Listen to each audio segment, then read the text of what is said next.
दोस्तों नमस्कार। क्या आपने कभी गौर किया कि हमारे जीवन की सबसे बड़ी परेशानियां बाहर से नहीं आती बल्कि हमारे मन के भीतर से आती है। हमारी अधिकांश समस्याएं इसलिए बड़ी लगती है क्योंकि हम उन्हें बार बार सोचते रहते हैं, उलझते रहते हैं और अपने दिमाग में उसे बढ़ाते रहते हैं। यही है ओवर थिंकिंग। आज के समय में लाखों लोग इस मानसिक जाल में फंसे हुए हैं, लेकिन 2500 वर्ष पहले बुद्ध ने इसका हल बताया था। उन्होंने कहा था, मन ही सब कुछ है, तुम जैसा सोचते हो वैसा ही बन जाते हो। तो आइए बुद्ध के विचारों से सीखें कि कैसे ओवर थिंकिंग से मुक्ति पाई जा सकती है और एक शांत, संतुलित, प्रसन्न जीवन जिया जा सकता है। ओवर थिंकिंग क्या है? ओवर थिंकिंग का मतलब है किसी बात को जरूरत से ज्यादा सोचना, उसका बार बार विश्लेषण करना और भविष्य की चिंता करना और अतीत की गलतियों को याद करते रहना। इसका नतीजा यह होता है कि इंसान वर्तमान को जी ही नहीं पाता। बुद्ध ने कहा था, अतीत बीत चुका है, भविष्य अभी आया नहीं है, केवल वर्तमान ही तुम्हारा है। यानी जब हम लगातार ओवर थिंकिंग करते हैं तो हम उस वर्तमान क्षण की शक्ति को खो देते हैं। ओवर थिंकिंग पर बुद्ध उदाहरण के माध्यम से बताते हैं। एक बार वे अपने शिष्यों को समझा रहे थे कि मान लो किसी आदमी को तीर लगता है, वह दर्द से तड़पता है और फिर पुनः दूसरा तीर उसे आकर लग जाए तो उस व्यक्ति का दर्द दुगुना हो जाएगा।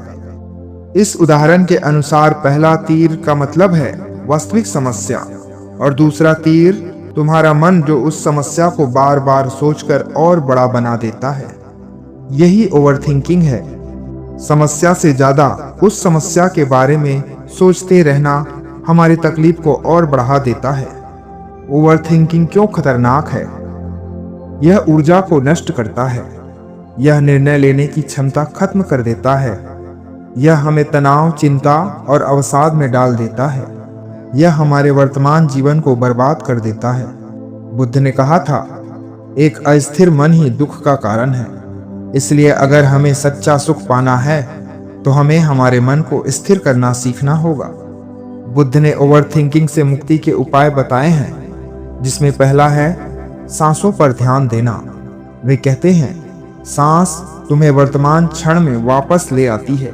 जब भी दिमाग बार बार भागे तो बस अपनी सांसों को देखो, उसे आने जाने दो। बिना रोके टोके धीरे धीरे मन शांत होने लगेगा। दूसरा, वर्तमान में जीना। बुद्ध ने कहा, वर्तमान ही जीवन है। अगर हम अतीत की गलतियों में या भविष्य की चिंताओं में फंसे रहेंगे तो वर्तमान खो देंगे। ओवरथिंकिंग से बाहर निकलने के लिए खुद से कहो, मैं केवल इस पल में जी रहा हूं। तीसरा, विचारों को देखना, उनसे चिपकना नहीं। बुद्ध ने कहा, विचार बादलों की तरह है, आते हैं और चले जाते हैं। तुम आकाश बनो, बादल नहीं। यानी जब विचार आए तो उन्हें पकड़ो मत, बस देखो, वे अपने आप गुजर जाएंगे। चौथा, ध्यान। बुद्ध की प्रमुख शिक्षाओं में ध्यान का महत्व प्रमुख है। ध्यान ही हमें सिखाता है कि विचारों को कैसे नियंत्रित किया जाए। सिर्फ 10 मिनट रोज ध्यान करने से ओवरथिंकिंग काफी हद तक कम हो सकती है। पांचवा, स्वीकार करना। अधिकतर ओवरथिंकिंग इसलिए होती है क्योंकि हम चीजों को बदलना चाहते हैं जो हमारे हाथ में नहीं है। बुद्ध ने कहा, जो है उसे स्वीकारो। स्वीकार करने से ही शांति आती है। छठवा, साधारण जीवन, कम अपेक्षाएं। जितना ज्यादा इच्छाएं उतनी ज्यादा सोच। बुद्ध कहते हैं, इच्छा ही दुख का कारण है। अगर हम अपनी इच्छाओं को कम करें तो ओवरथिंकिंग अपने आप घट जाएगी।